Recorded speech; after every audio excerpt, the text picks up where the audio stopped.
Is my screen visible? Yes, sir. Ji. Am I audible? Yes, sir. Yes, Shankar. Okay, so let us start the session. I am Professor Rishi Pal, Professor of Pedagogy and convener of this 1-week online AICT sponsored workshop. I welcome all of you, and with the expectation that we will unmute our mics only when there will be need. And reason being, I want to make this session as interactive. So I request IT team, please give unmute the mics of participants. But my request to the participant, they will keep their mics muted, and whenever they will be asked, only then they will unmute it and they will interact. So any of the participant can ensure whether I am audible to them or not.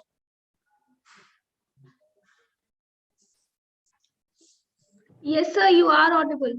Okay, thank you very much.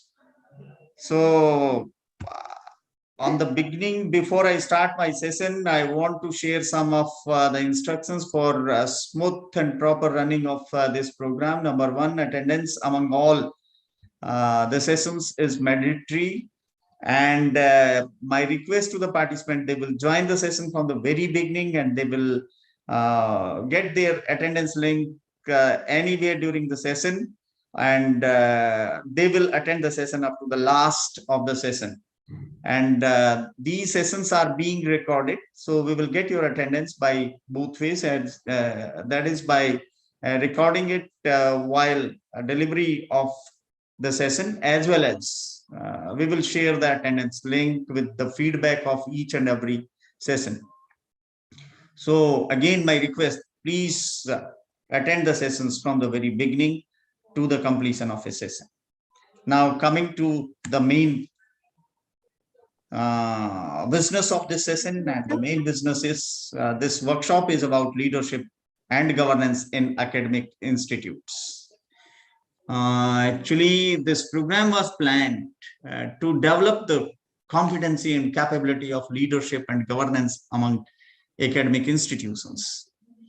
And the reason behind that is, if we see the present status of Indian academic system or Indian educational system, and we compare it with the world, this is something very strange. There are two contradictory or paradox kind of situations are there. First one is none of our educational institution is there among first 100 top institutions of the world. And that shows that there is something need to address this problem. And if we see the second part, and second part is whatever first 100 organizations are there in the world which are at the top, and these organizations are not the educational institutions or educational organizations, the organizations which are business organization, industrial organization, and other kind of organizations. If you take a list of those 100 first organizations, among them more than 30% of these organizations are being headed by the Indians. And these Indians are outcome of the educational institutions of India, like IIT, IIM, government institutions, and even from the private sectors. You take example of Google or take example of other top level institutions, top level organizations, majority of them, they are being headed by the Indians. But on the name of educational institutions or academic institutions, we do not have any of our institute among first 100 institutions. So that motivated my university, specifically my chancellor, vice chancellor, to think about it and to conduct a workshop where we can share the competency, capabilities, and proficiencies related to the leadership and governance. So if I see present day, what kind of competition, and this competition is even among academic institutions, what type of competency inculcations are there, and where we have reached to the development stage, or we can say where India has reached to the development stage, as well as introduction of the NEP. All these different factors, competition, none of our institute is among first 100 institutes or academic institute of world. The level of national development, introduction of new national education policy, and yes, of course, one of very negative factor is unemployment, as well as we are providing degrees to the students, but these students are not competent or proficient. Simply understanding it, number of students are passing out with the prestigious degrees, but their skill level. If we go through the present skill survey of India, hardly 3 to 4% qualified people are skilled or competent to do their profession for what they have taken training or for what they have got the academic qualification. Not only that, again, there is a contradiction. Again, there is a paradox. And the paradox is there are a lot many people in India who are well qualified, who are well trained, competent, but they do not have the qualifications. So these are some of the factors which motivated us to go ahead a kind of workshop which can give competency and capabilities of leadership and governance in academic institutions. Reason being, only the appropriate or competently trained leaders and governance system of academic institutions can address whatever problem I have been sharing with you. And this was the objective of workshop, which I have explained. Now, relevance of this workshop in the present time. Number of times we have seen teachers, specifically the assistant professor, associate professor, and professors. They are complaining. Am I audible? Yes, sir. Yes, sir. Okay.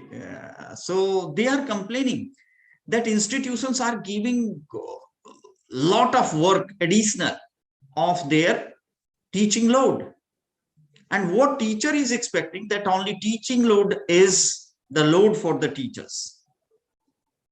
But from the entry point of a teacher in an institution, in the morning session, the respected chief guest has been sharing that this workshop is for not only the higher educational institutions. Reason being, we have included the academic institutes, and the academic institutes are the institute from grassroots level, that is the primary education to the PhD education. And among them, it is primary schools, then your secondary schools, senior secondary schools, and then your colleges for graduation and post-graduation, and universities and other institutions. All these institutions are included in that.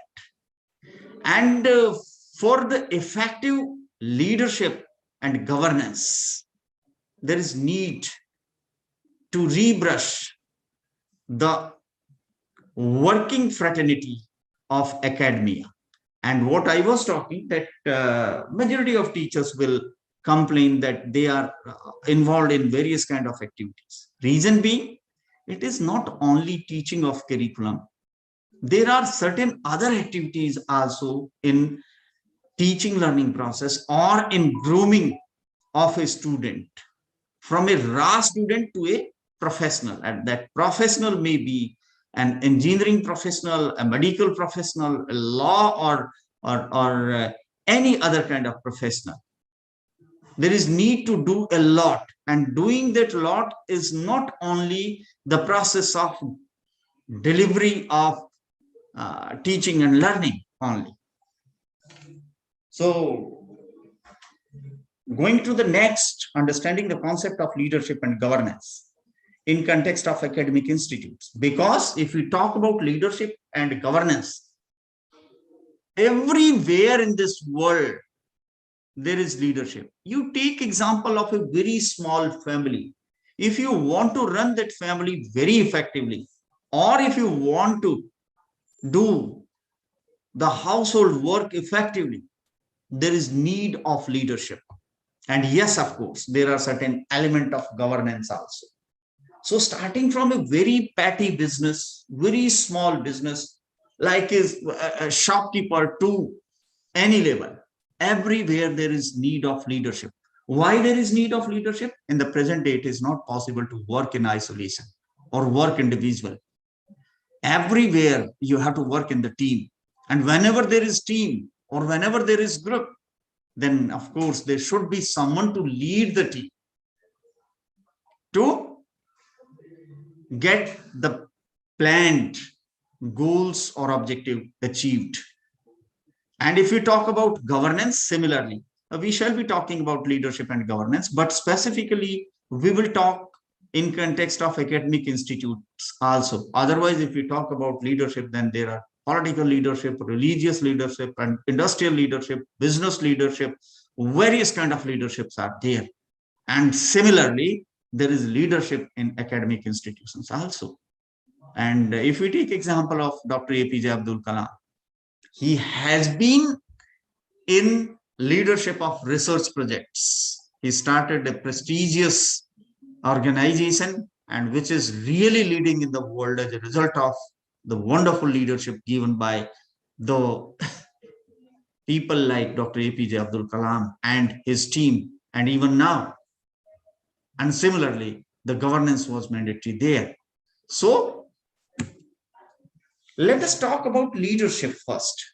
This session is just to brush up the concept, because in this session, we understand that there might be people from different disciplines. There might be people from political science who would, or from business, or from industry, or from corporate, or from other like public administration, or other disciplines also, who might be understanding the leadership much better than me. But yes, of course, there would be certain participants who would not be well acquainted with the leadership. So taking the whole stuff into consideration, let us discuss about leadership. So what is leadership? Because if we will not understand the basic concepts of this workshop, like leadership, governance, and some more concepts I shall be discussing with all of you, and how these processes of leadership and governance are working among academic institutions, and what role and stakeholders various people are having in that. There is need to understand that.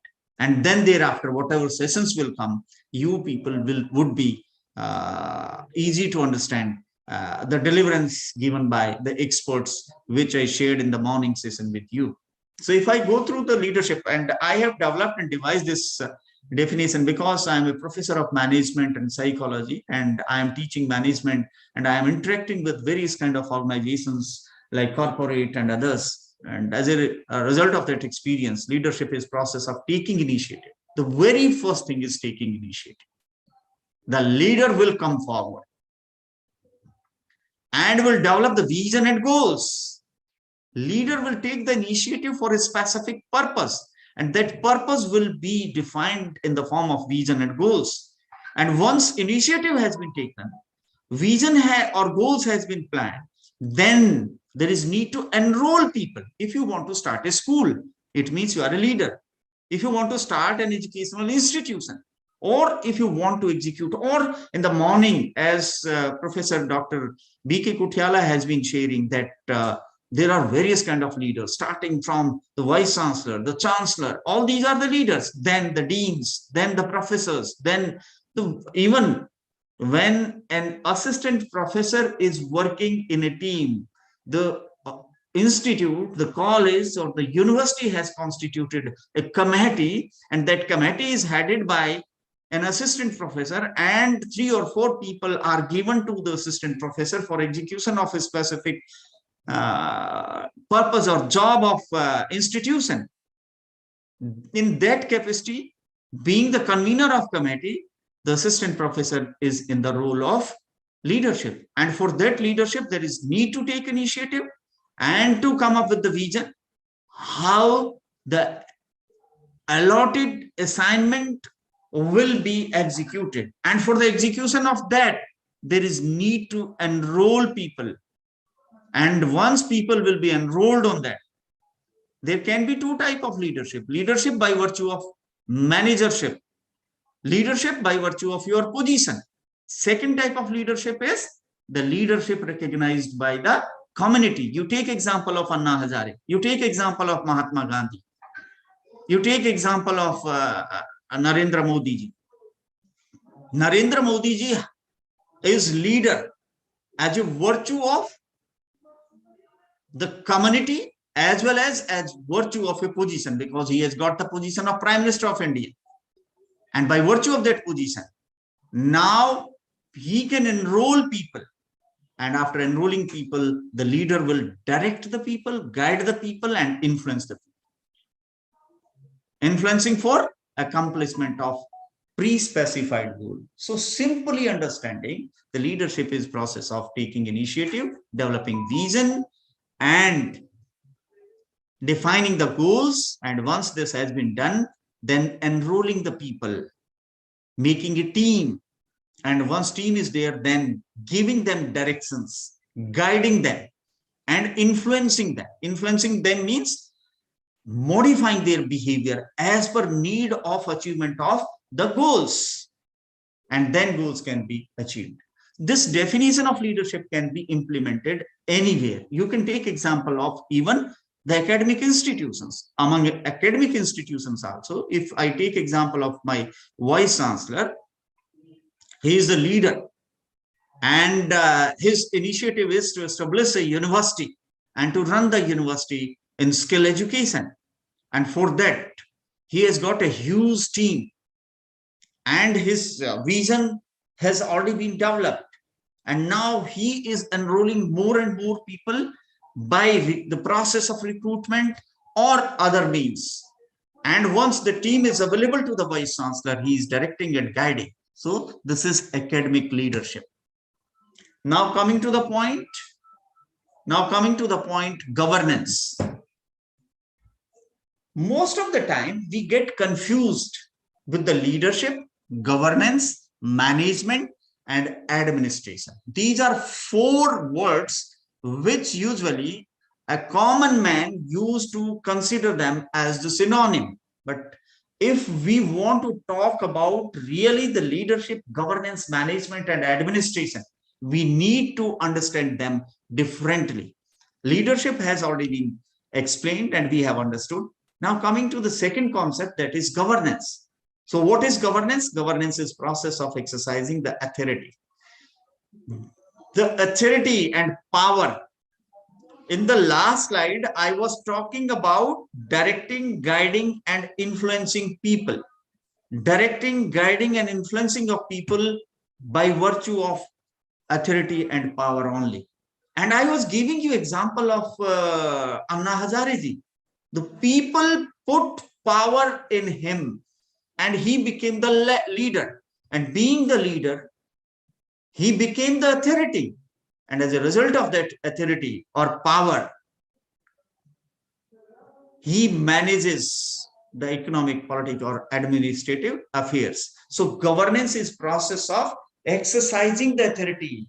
Once the authority has been kept in the leadership, then utilization of that authority and power. You can understand it with the help of another example, and that example is what example I had taken with respect to an assistant professor who is convener of the committee. Now the institution, organization, college, university has given authority to that assistant professor, and already constituted team or committee has been given to him, and now he has got the authority on the name of that institution or university. And now he can actually manage the economic, political, and administrative affairs related to the activity given to him. And I was going through the internet as well as I went through the books, and there I found a wonderful definition given by the Global Monitoring Report. And according to this report, governance is considered as a power relationship. It is power relationship. What is relationship in power? That is defined by the governance, formal and informal processes of formulating policies. It is not only putting power among different positions. It is also formal and informal process of formulating policies.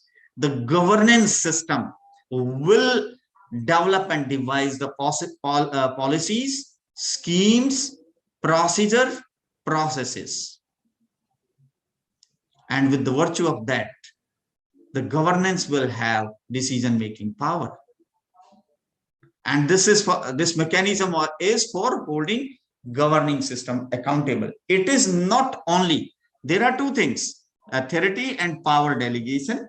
Number 1, once someone has given authority and power as a virtue of giving governing capability, that person is having power, and as a result of that power or authority, now this person can influence the behavior of others. This person can pass the commands, the directions, and the instructions. And these commands, instruction, and directions will help the system to take decision. And this is not only putting the power and authority, yes, making that system accountable also. If I am dean of a faculty, I have been empowered. My vice chancellor has delegated some of his power to my position, and as a result of that, I can direct, instruct, command, order my team. But this much is not only. If I am given power, if I am given authority, and I'm not owing my responsibility properly, then I shall be accountable for that. So governance is delegating the power, forming the policies, procedures, schemes, processes, and then if those policies, programs, and schemes are not being observed or addressed properly, then fixing people accountable for that. This is governance. So I think now it is clear what is leadership and what is governance. Is there any doubt? I want to interact with participants. You want to ask anything related to that?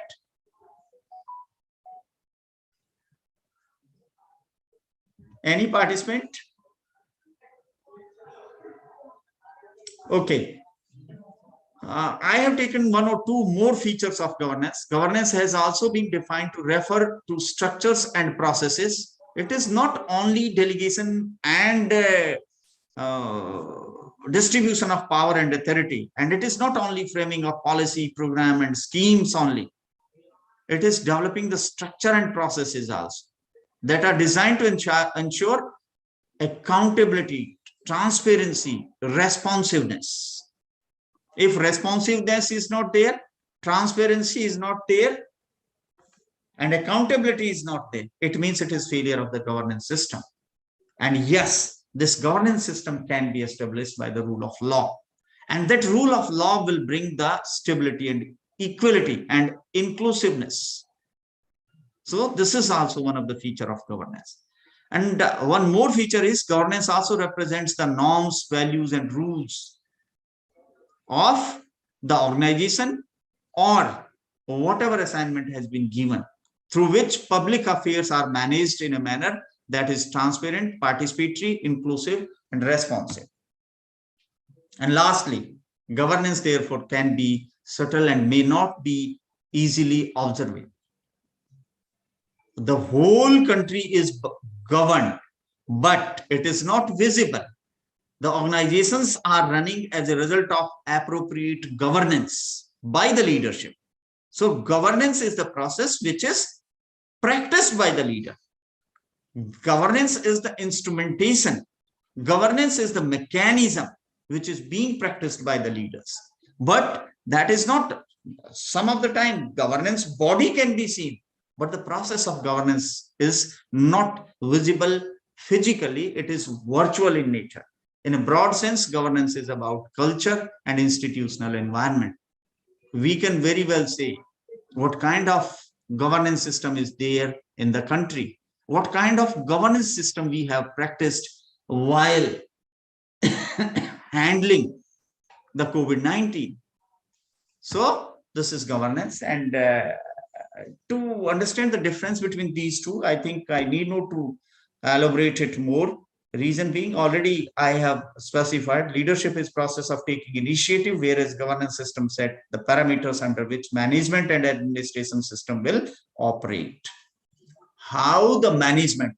In the beginning, I told you that there are four concepts: leadership, governance, management, and administration. So when we are talking about governance, governance is executed by the leaders.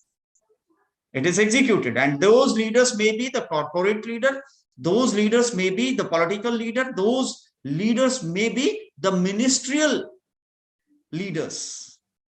Political leader, Rahul Gandhi is a political leader. Narendra Modi is a political leader. But from governance side, the leaders within the government, then the government is headed by Sri Narendra Modi ji. So the leadership and governance involves the management and administration. So to understand the governance and management, often governance and management are considered as same. Management primarily refers to the planning. I explained the leadership, I explained the governance, and now it is management. So if we see a university or an institution from its top, then we can now see the leadership separately. And yes, of course, the governance process is not visible and virtual. Even then, the governance can be seen. And once governance is seen, most of the time we understand that it is management. These are considered as same. But management primarily refers to the planning, implementation, and monitoring. The process of planning, organizing, and bringing people for doing that, and then controlling it, that comes under the preview of management. And management encompasses processes, structures, and arrangements, as well as management refers to individuals or groups.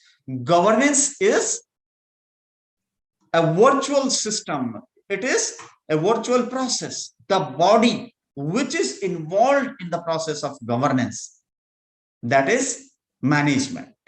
So management refers to the individuals or groups of people who are given the authority.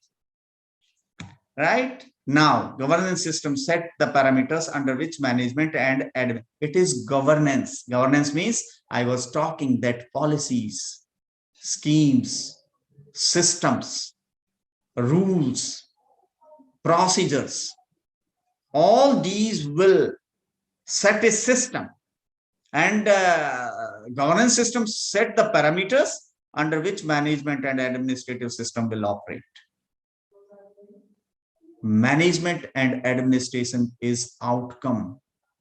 It is basically governance is an umbrella term which will include both the processes of management and administration. Now, I have explained the leadership, I have explained the governance as well as management. Now let us understand the administration. If we go to the literal meaning of administration, administration means to administer something. There are leaders who have developed the governance system, and this governance system has come out as the managerial processes like planning, organizing, staffing, controlling, yes, the operational functions also, production, financial management, human resources management, marketing, branding, and all these functions are existing among all different kind of organizations. And once this has been made, then administration is whatever policies, program, procedures, schemes we have developed, whatever rules, regulations we have developed. Administration, administering those policies and programs is the job of administration. And after understanding the leadership, the governance, the management, and that is administration, it is very difficult to draw a line that only this much part is the leadership and this much part. All they are synchronized, all they are blended, all they are coordinated and working in a synergetic manner. So these are 4 basic processes. And because this workshop is on the topic leadership and governance, and with this leadership and governance, I have explained the management and administration, because the people, those who are sitting before me on this online platform, they are all part of educational institutions or academic institutions. And among these academic institutions, yes, the leadership, the governance, the management, and administration are the necessary processes. So an academic institution is an entity. It is a physical entity. You take example of my university. It is a physical entity, consists of all the leadership, governance, management, and administrative processes. And these entities are existing in India in the form of universities, colleges, institutions, and other kind of academic organizations. And these academic institutes run independently from like entities and has its own set of rules and organizational processes. And they are for some specific goals also. So, for example, you can take example of any IIT, that is an academic institution. You can take example of Delhi University. You can take example of Chennai University. There are a number of educational or academic institutions which are involved in process of academic development in a nation. And again, these institutions are starting from play school, kindergarten, primary school, then your middle schools, then your secondary schools, then your senior secondary schools, then your graduation level institutions, colleges, and yes, then universities and higher educational. And university involves your PhD and much more higher level of educational programs. And what different types of educational institutions are? Educational institutions can be classified as per the basic educational institute, like primary. Already I told you, starting from your Anganwadis, play schools, and primary school, secondary school. These are on the basis of the academic level, on the level, what level of or what standard of educational activities are catered by the institution. On the basis of that, educational institution can be classified.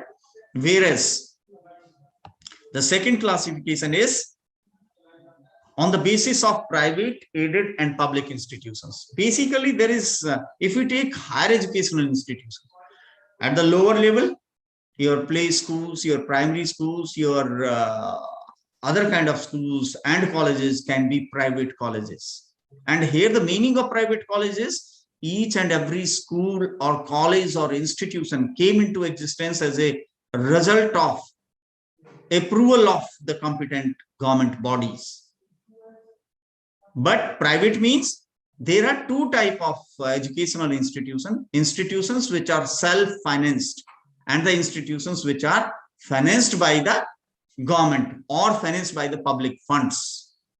So if we take example of higher educational institution, or we take example of universities, there can be only two types of universities: self-financed universities and public funded universities. Public funded universities are considered as the government universities or institutions, whereas the institutions or universities which are being run by the self-managed funds, these kind of institutions are the private institutions. And there is another kind of institution which are aided institutions, in which some part of the funding is by the institution itself or the self-financed, and a majority chunk is financed by the government. So on the basis of the funding system and on the basis of education provided, college level, university level, technical institution, and vocational or trade institutions.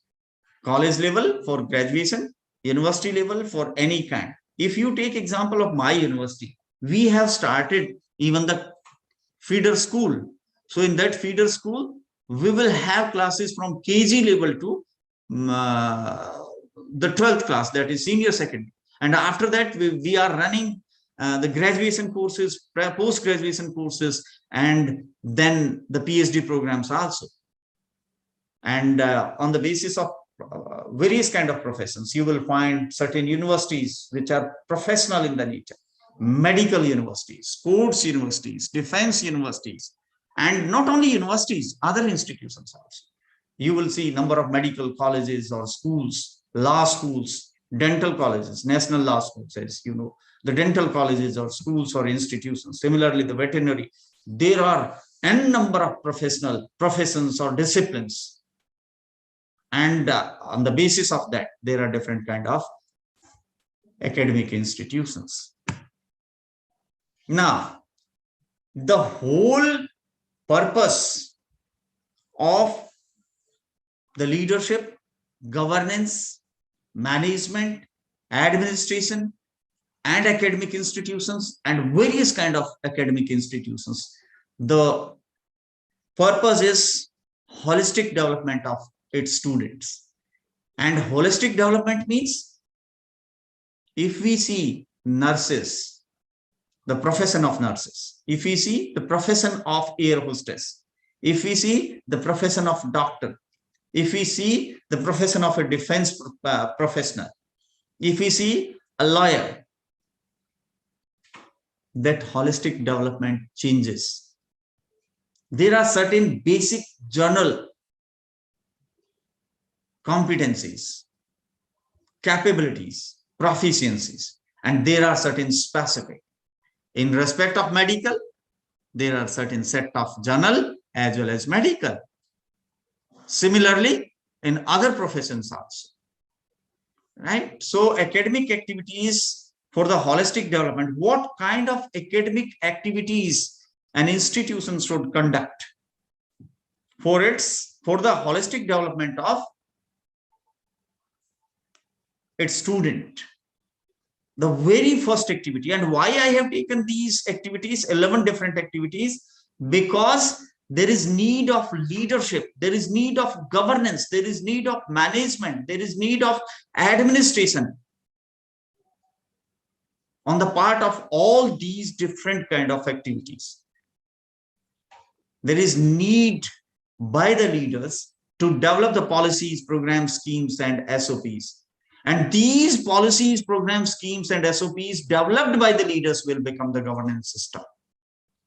So governance is one of the major activity.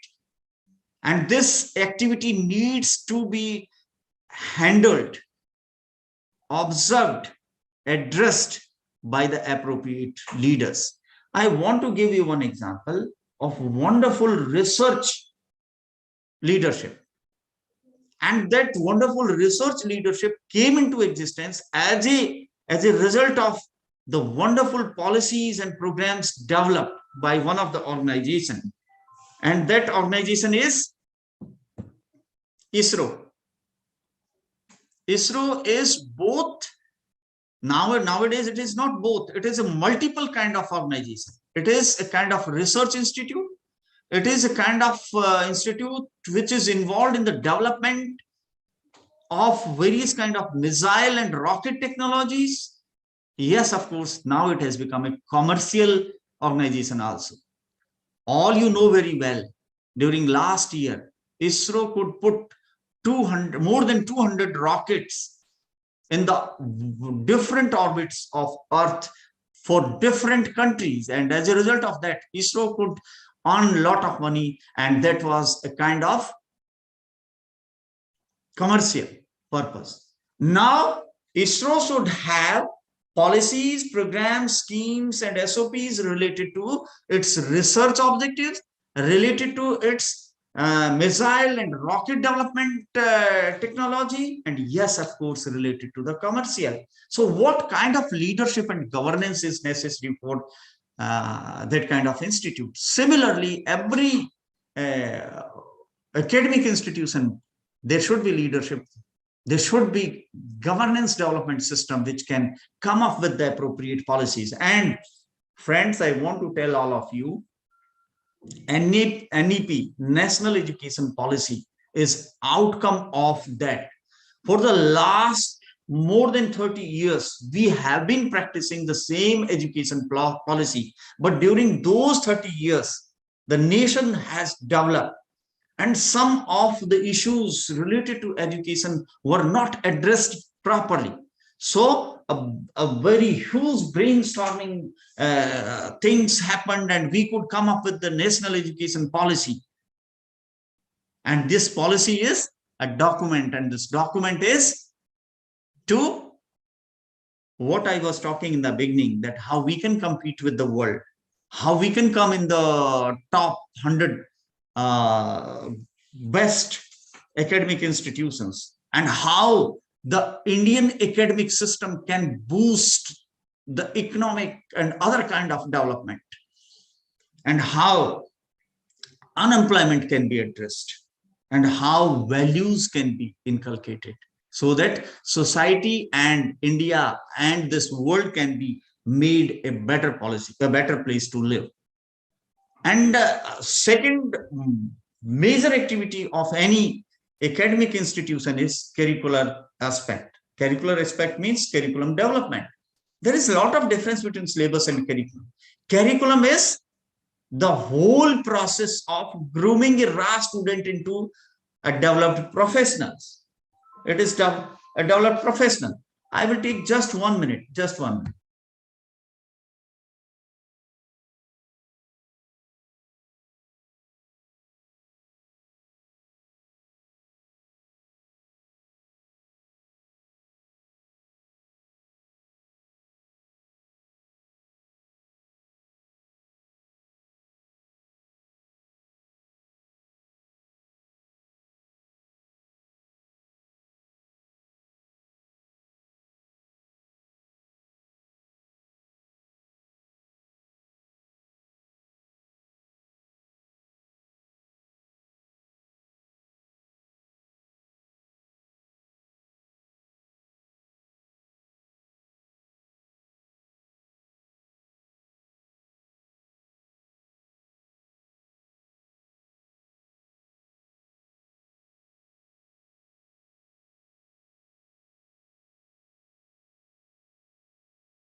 I'm sorry. I'm really sorry.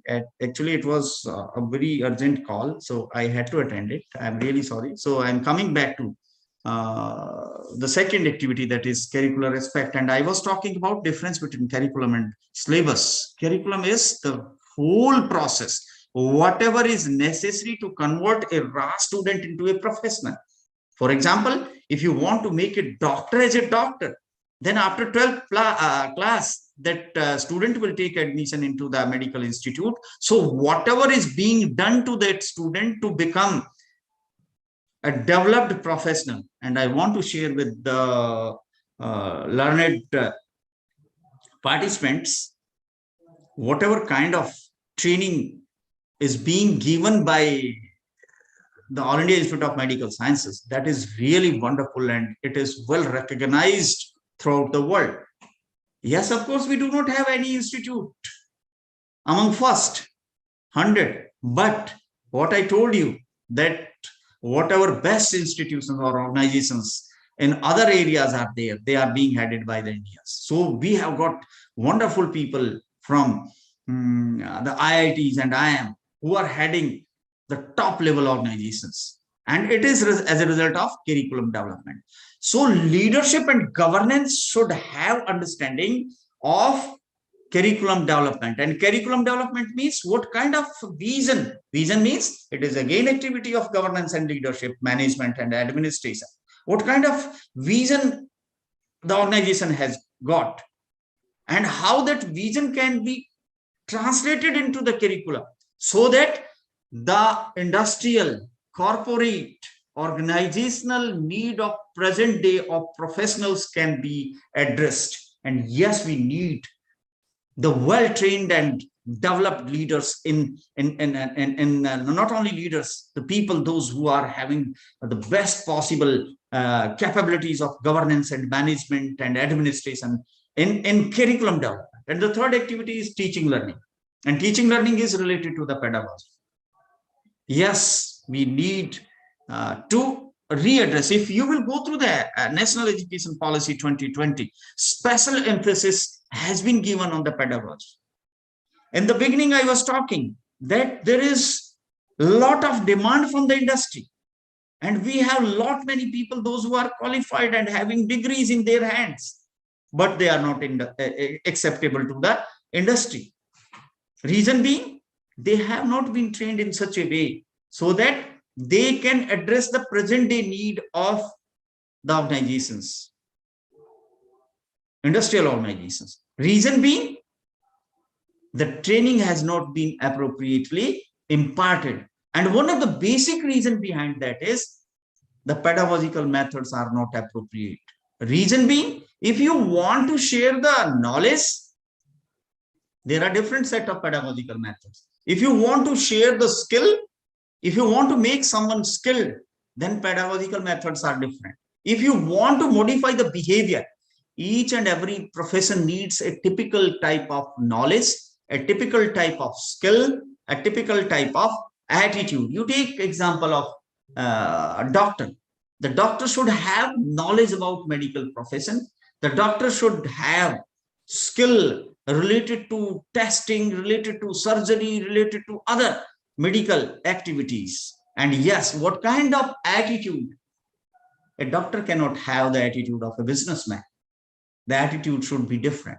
And all these three things happen during the process of teaching and learning. So whether teachers are having, means the leadership, the governance should take it into consideration. What kind of teaching and learning process? And specifically, what blending of curricular? Curricular means whatever we have developed as a program scheme. Co-curricular, what kind of your conferences, your workshops and other activities. And extracurricular, what kind of sports, so that on the top, heading is holistic development. Education or academic institutions are not only for providing the employability or capability of employability. It should be a holistic development. And holistic development means each and every human being should be very useful for himself or self-actualized for himself, as well as person should be useful for the society, community, and environment also. As a result of inappropriate education, you see what we have done to the environment. It is in a badly deteriorated state. And fourth one is pedagogy and evaluation system. Pedagogy already I have explained. Evaluation system also. Yes, the leadership and governance has to work on the aspect of evaluation strategies. As I was talking, there are different methodologies for evaluating the knowledge. You can ask the question, and if someone is replying to the question, then it means the person has got the knowledge. But when it is turn of skill, if you want to check whether an engineer has understood the machining operation or not, whether a doctor has understood to make a cut and reach to the place of surgery or not, these things are needs to be evaluated by appropriate strategies. And yes, whether the doctor has got appropriate attitude or behavior or not, there should be appropriate evaluative system in that. And this is again the role of leadership, governance, management, and administration of academic system.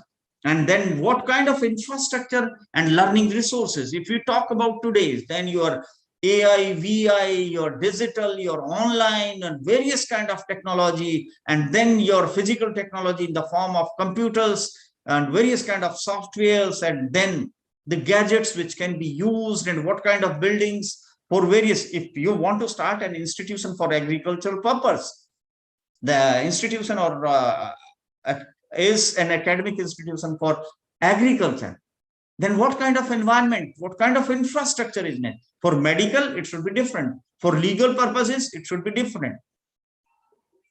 And then student support and progression.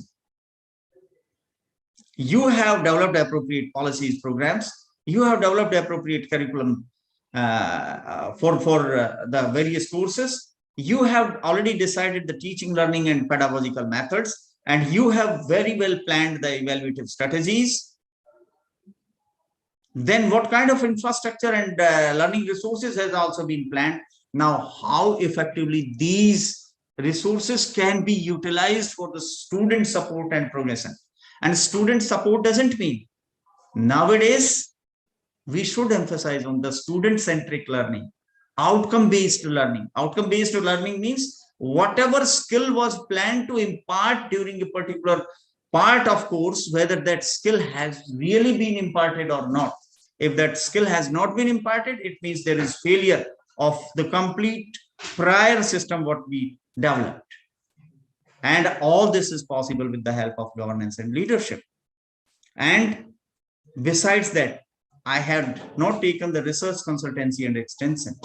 Yes, to make present day educational academic institutions are having a very, very significant challenge or problem of daily change and advancement.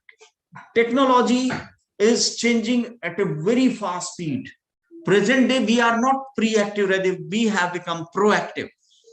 The man has become catalyst of making change.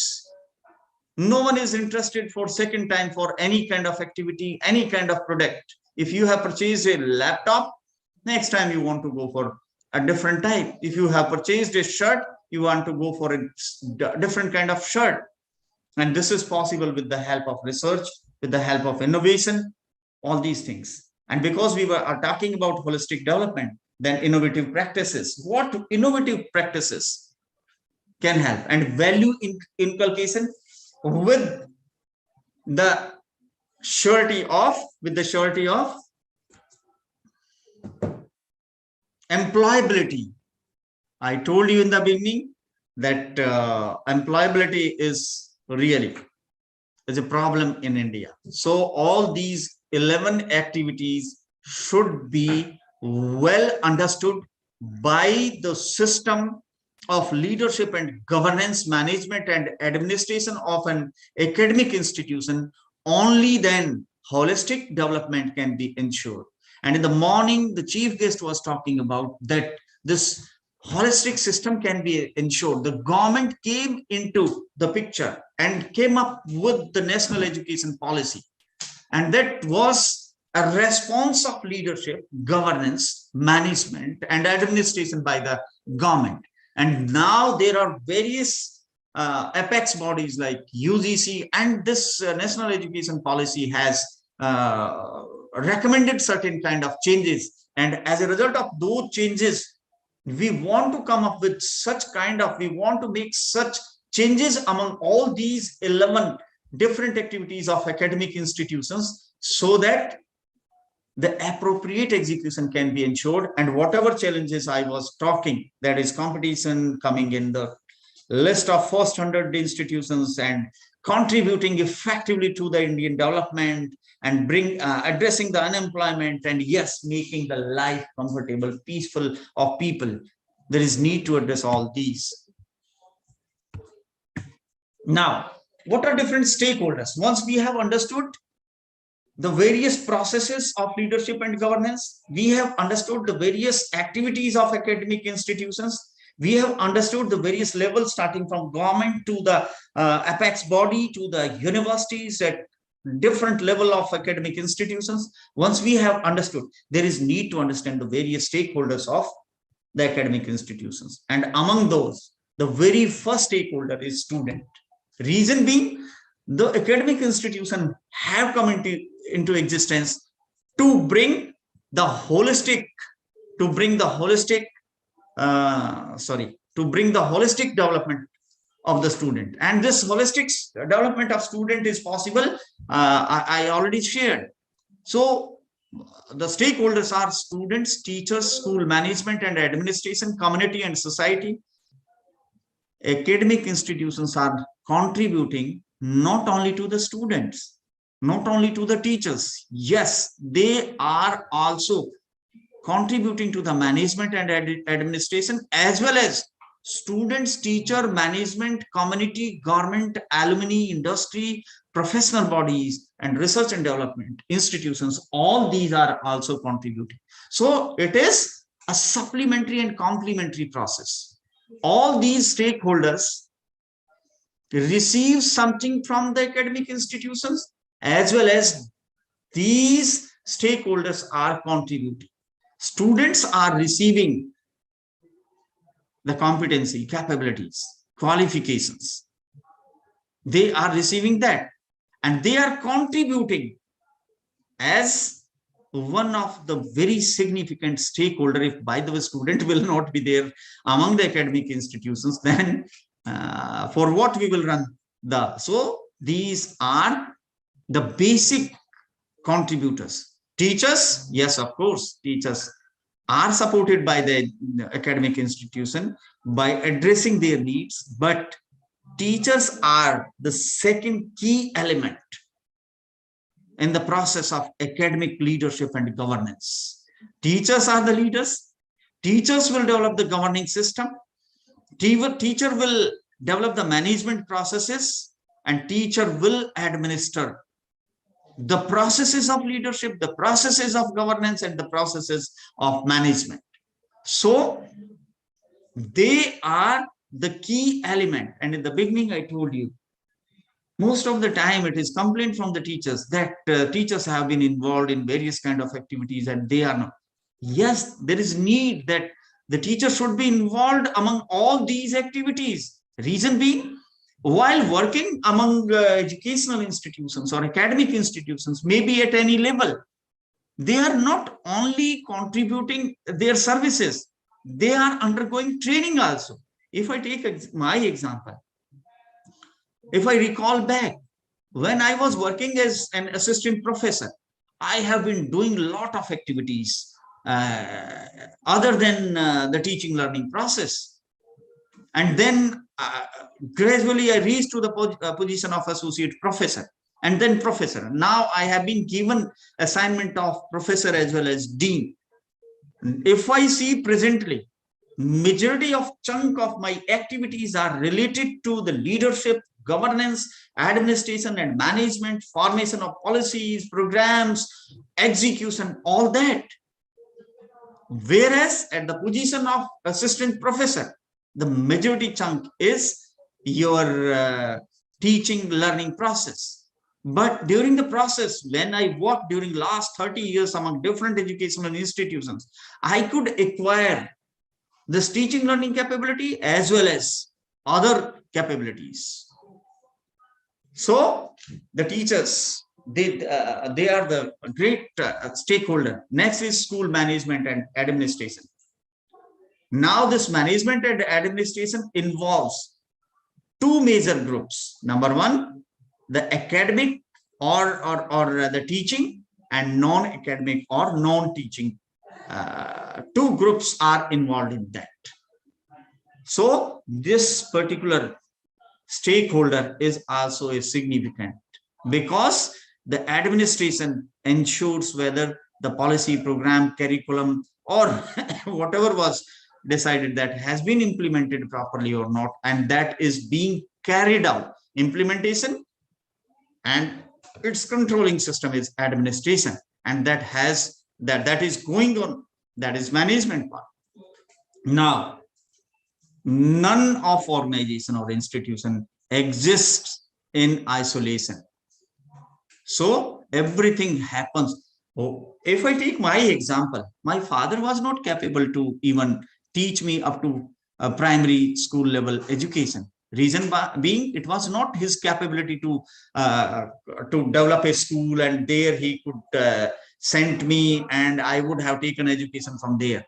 It was community, it was society, which contributed in the form of taxes, donation, or whatnot, and from that the government could develop the school or academic infrastructure or educational system in India, and by taking benefit of that.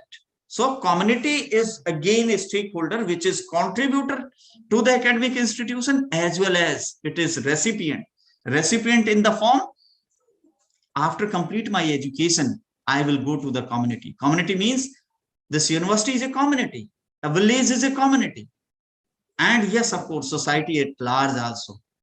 There is someone who has contributed in the form of development of a vaccine for COVID-19, and really it is wonderful. That man should have been honored like anything. Reason being, whatever we are taking, whatever we have taken from through the academic institution, it has been taken as a support of community and society at large. So it is our responsibility to respond back to the community and society. And yes, government felt that there is need of new education policy, and so why the National Education Policy 2020 was framed. Reason I told you, that we have reached to such a state of change and development where there is need of new education policy. And it is not only education policy, funds, infrastructure, networking, and everything at the regional, state, and national level. All these components of the government are contributor as well as recipient. And alumni, a student which is passing out from an institute, is also a stakeholder. Industry is also a stakeholder. And professional bodies like UGC, AICT, MCI, DCI, and yes, of course, research and development institutions also. And the basic objectives are the leadership and governance gives the direction. Direction means we want to address the competition. We want to come among first 100 institutions. So what policy, program, and what kind of leadership is necessary for that? This is objective of leadership and governance. Creating a structure to support the direction. It is not only providing the direction. It is not only developing the policies and programs. Yes, of course, what kind of structure? And if we talk about structure point of view, National Education Policy has reframed the structure. Now the National Education Policy want to dissolve all the apex body and want to constitute a single body. So the structure, and then fostering a supportive and collaborative environment, whatever leadership and governance has developed and devised in the form of policy programs and all that, how support from various stakeholders can be taken. What kind of support is necessary from students? What kind of support is necessary from teachers, from community, and for different stakeholders? And what type of environment should be developed? If you want to give medical education, what kind of environment is necessary? If you want to give legal, then you need to take the lawyer to the courts. So what kind of environment is, and what kind of supportive and collaborative environment is necessary? And next is establishing trustworthiness as a leader. Yes, if someone is leading an organization, then there should be trustworthiness in that. And personal integrity, having credibility to act as a role model. Leaders and people involved in governance should have that kind of character, which can be followed by the different stakeholders of an academic institution. And next is facilitating participation in decision making and consultation. The leadership and governance should facilitate so that everyone can participate in decision making. If I take example of national education policy, thousands of people brainstormed on that, contributed to that, and they played a key role in making a decision. Decision means that policy was a decision, and it was a resultant of consultation. I am audible now?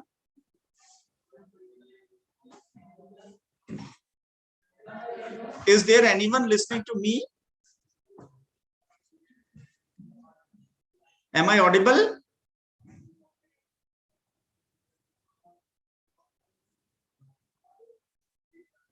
Yes, yes. Radhika is there. You want to ask something? Am I audible? Right. I got the message. I am audible. Okay. So the next is providing communication about developments. So these are some of the major objectives of leadership and governance, and some of the factors of poor leadership and governance.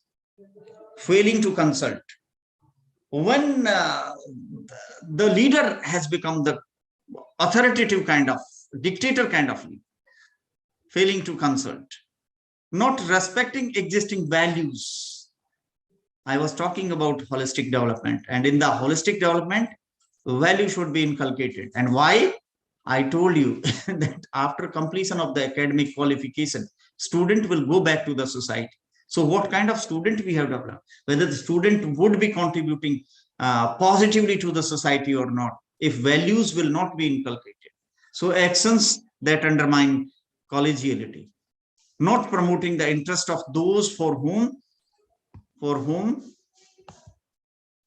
the leader is responsible.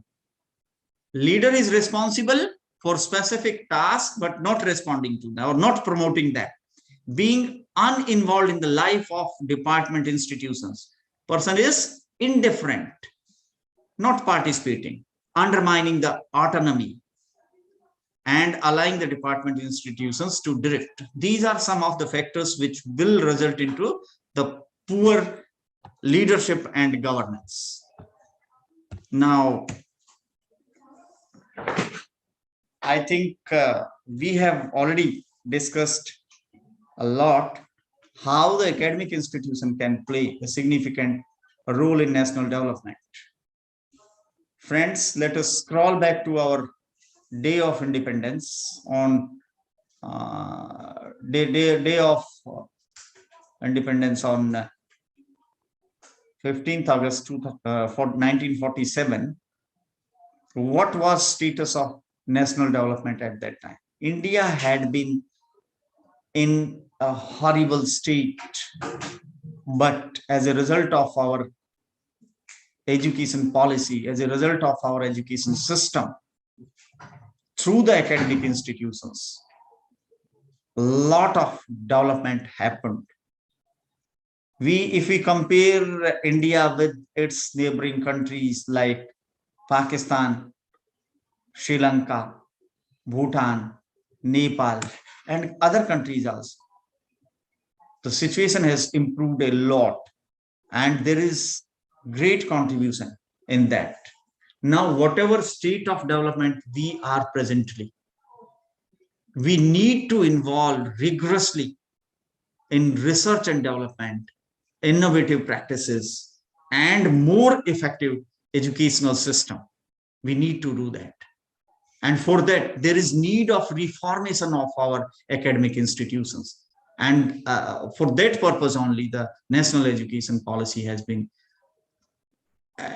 introduced. But I want to tell all of you, the national education policy is a document. That document will not do anything if appropriate governance and leadership system will not be developed for the execution of that. If we want to be the leader in the world, there is need to develop the R&D system, research and development system. And for research or development system, we could not go for imitative kind of researches. And for that, we need to reform our academic institutions. And in the performance of leadership and governance among academic institutions, I think whatever among the last slides we have gone through, that has clearly defined. Now, leadership and governance for entrepreneurship and intrapreneurship. Yes, even today, we started IITs. We started IITs for industrialization. We started IIM for business development. But majority of people who are coming or who are passing out from IIM and IITs, majority of them, they are interested for the placement only. They are interested for job only. They are interested for employment only. If we want to really grow and develop the academic leadership and governance of Indian academic institutions, should come up with that kind of leadership, that kind of governance, that kind of management system, that kind of administrative capabilities, so that maximum people can be involved in entrepreneurship. And entrepreneurship is exploiting the existing resources by practicing the sustainability in such a way so that the problem of society or communities is addressed, and in exchange of that, the entrepreneur is earning the livelihood or earning the profit. So there is need. Now the employability capabilities are enough. You see, in NASA, 30% scientists are from India. You go to the medical institution of world over, of top level, majority of the experts are there from India. We have given ample opportunity, but still there is need of entrepreneurship development. So there is need of entrepreneurship development. And for that, the leadership and governance process of our existing academic institutions should be different.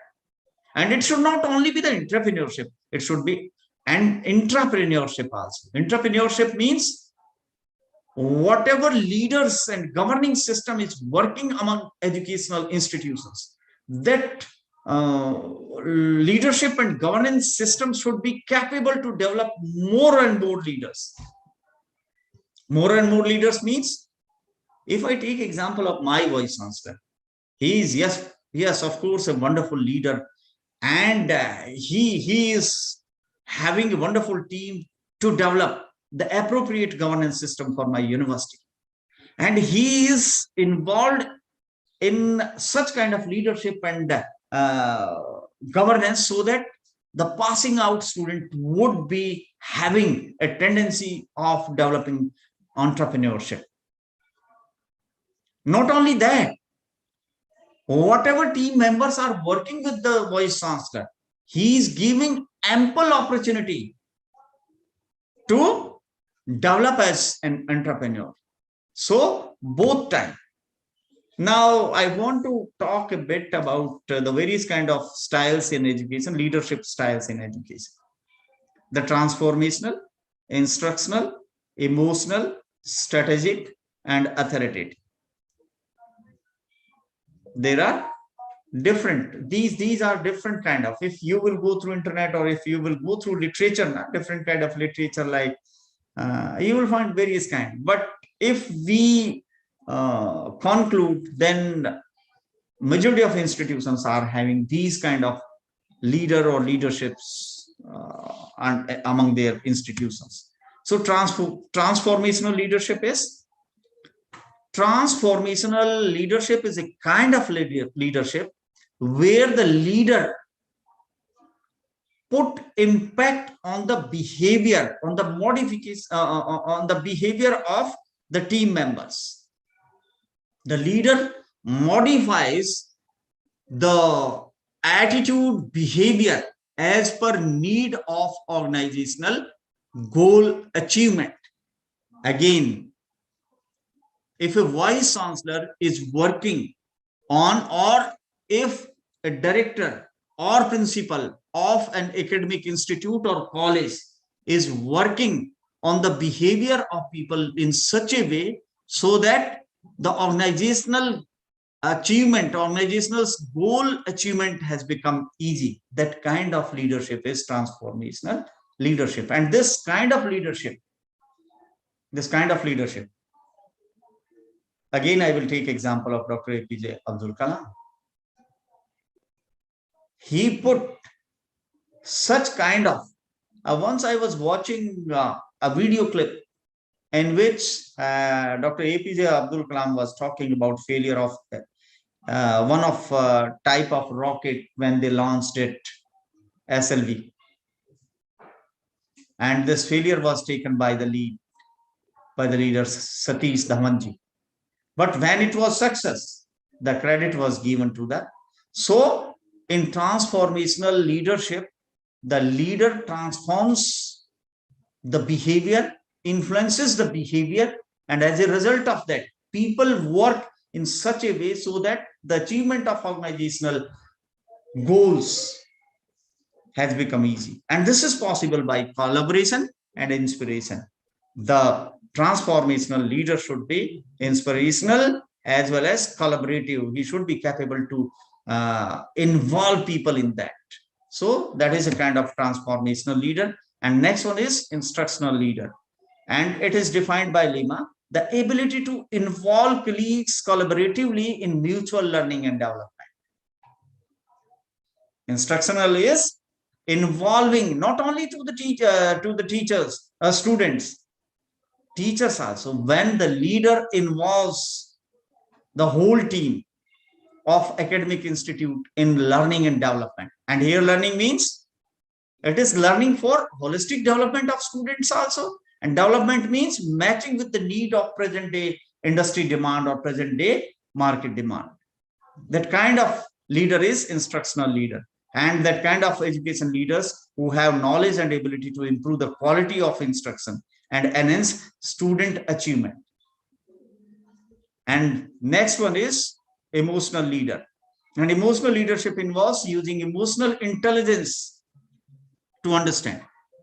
Now we have discussed about transformational leadership. We have discussed about the instructional leadership. And now we are talking about emotional intelligence. There are different kind of situations in the working, in the functioning of an academic institute. And in that kind of working, somewhere there will be need of transformation. There is need to modify the behavior. If leader will not modify the behavior, achievement of goal will not. Example, suppose NEP has invited number of changes, and these changes can be implemented by practicing the transformational leadership only. Reason being, people working in organizations are always reluctant to change. If you want to really introduce the change, there is need to modify their behavior. Another one is, now you have implemented and you want to create the appropriate environment for the teaching, then you need to be instructional. Now things are going on. What kind of emotional intelligence is necessary to run the system? A leader among academic institutions practicing the emotional intelligence. Emotional intelligence means understanding the emotions of others and expressing his own emotions appropriately. Such kind of leader, understanding the emotions. And yes, of course, I want to give example of Professor Anil Sahasrabudheji, who is chairman of AICT. He is a wonderful person. It is with respect to the transformational, it is with respect to the instructional, or it is with respect to the emotional intelligence. I have interacted once or twice with him, and he's a wonderful leader with respect to all these three characteristics. And next one is strategic leader. I told you that present day need of leadership and governance is to address the competition. Competition means present day is day of enhancing the values by minimizing the cost. If you want to enhance the value, of course, you need to spend more. But if you do not want to spend more, then you need to go strategic. And these strategies may be the strategic intervention of policies, strategic intervention of technology. Now, this is strategic intervention of technology, that all you are sitting at your places, maybe your workplace or your home place, and such a wonderful workshop is going on. And many institutions are competing very nicely by blending various kind of policies, programs, strategies, and all that. So a leader who is strategic means a person who is coming up with the lateral thinking and developing the best possible techniques, methodologies for running the academic institutions. That kind of leadership is strategic leadership. Authoritative leadership.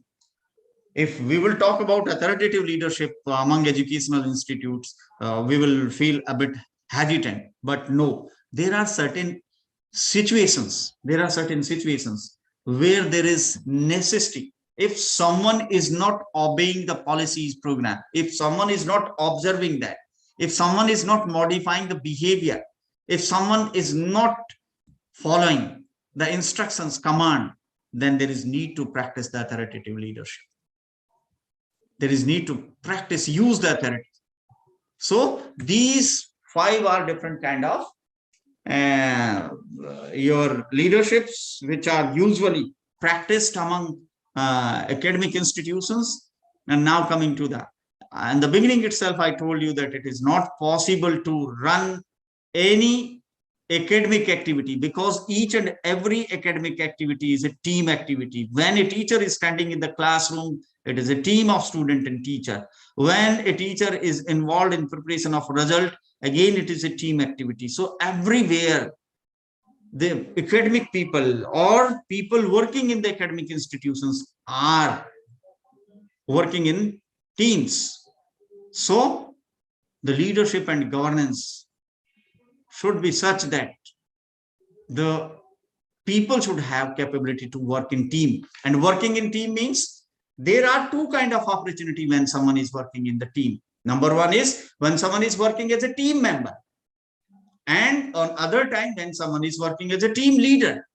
When someone is working as a team leader, then the leading capabilities, leading competencies, leading proficiencies are necessary.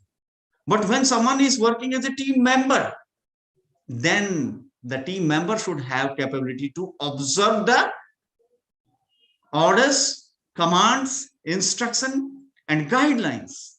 If team member will try to behave like a leader, or if leader will try to behave like a team member, there will be hodgepodge and there will be problem in that.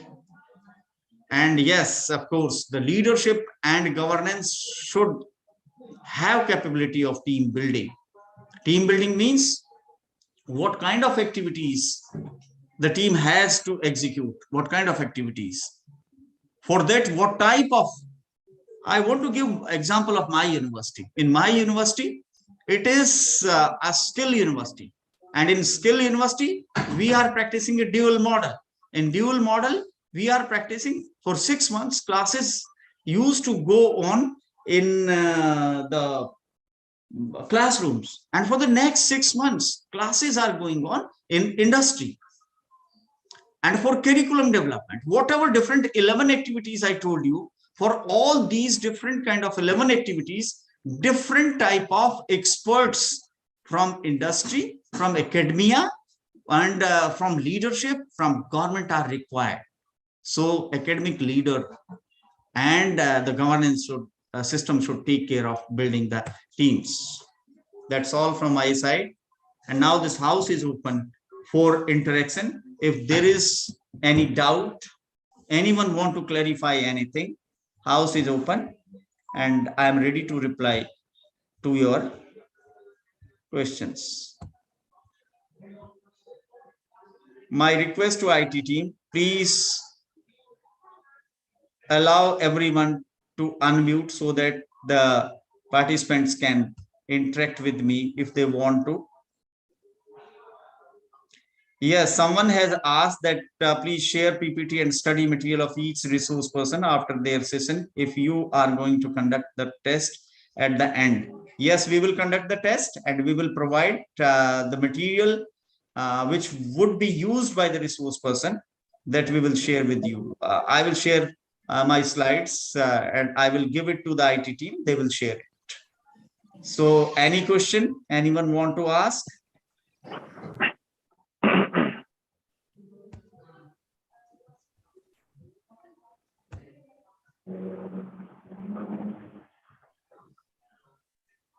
Sir, excuse me, Venugopal from GIT Industry. Yes, yes. Sir, emotional leaders are the charismatic leaders. I want to know that. Both are same or different, sir? Different. They are different. Charismatic leader is a leader which attracts its followers as a result of his charismatic characteristics, traits, capabilities.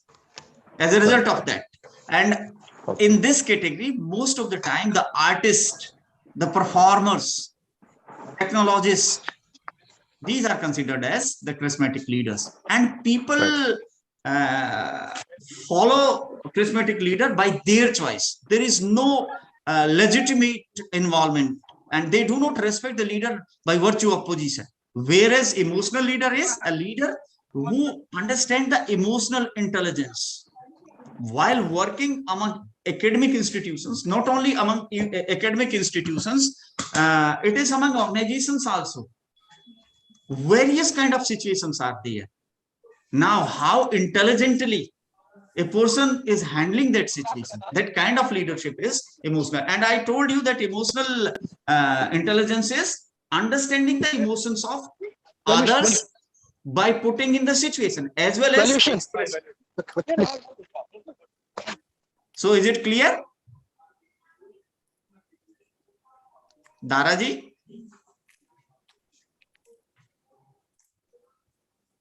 Any other question? Any other question? Any other question?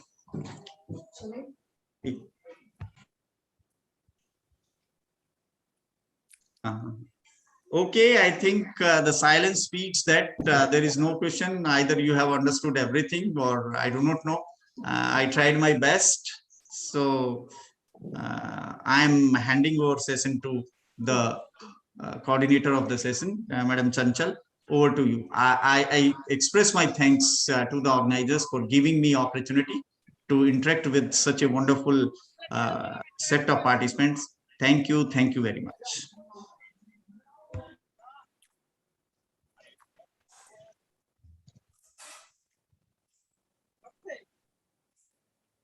IT team, please allow Chanchal madam to interact. IT team.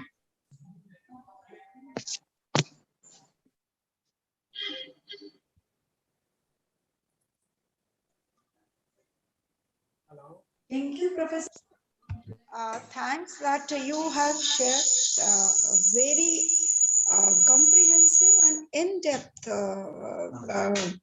details about leadership and governance in higher education system particularly. And you have detailed at length covering all stakeholders in this session, and I'm 100% sure that our participants have been benefited from your detailed presentation, and I'm personally thankful that because I have known Professor Rishi Palji, he is presently as a Dean Capacity Building, but he has been in various posts in academic administration as well as served as a part in district administration also. And today we could sense and feel the essence and learnings of those 35 years of experience as an administration, with district administration, with state level administration, with higher educations. And we are blessed that you have been with us sharing a very comprehensive and detailed just of your experience over past 35 years. I'm really thankful, and I'm sure that our participants must have be benefited from this. Thank you, sir. Thank you very much. Thank you. चलो ठीक है. आपने हमारा आपकी introduction देने का style खत्म कर दिया. Actually, I have received one question.